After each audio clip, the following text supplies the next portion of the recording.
Another key issue for any investor to consider is risk management. And I'm almost tempted to roll my eyes when I think of it. It feels like it's the first thing that comes up anytime you're talking about investing, and particularly about investing over the longer term. And yet many of us have had experiences as investors where we thought we understood the risks until they actually came home to roost, and it turned out that we actually miscalibrated along the way. So I think nature can teach us some really important lessons about risk management.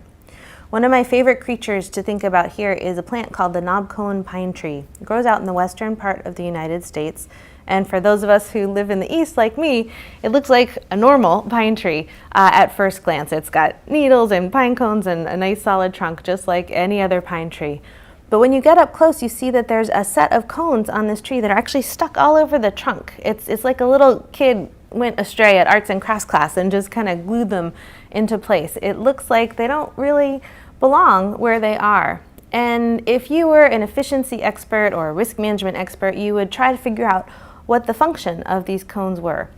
If you stood there for 5 years, you probably wouldn't see anything. Even if you were a very, very patient risk management expert and you stood there for 10 years studying why these pine cones existed, you might not have an answer.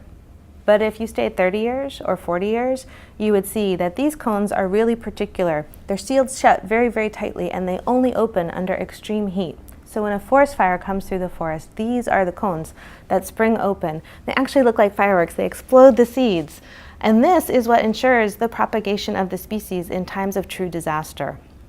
So when I think of my portfolio now, I used to consider being fully invested all day, every day, as aggressively as possible. That was kind of my mode as an investor. And now when I look at my portfolio, I try to ask myself, what is my equivalent of these pine cones? What is the thing that might not be very dramatic or even have a very clear function this week or this month or this quarter, but that I know is going to stand the test of time, that I know is going to be there even in a disaster situation, really shining forth and providing value. So for risk management, it's not just a question of statistics and bar charts, as helpful as those may be. It's also a question of strategy and thinking about short-term, medium-term, and long-term. I think the knobcone pine tree can give us some really great clues here.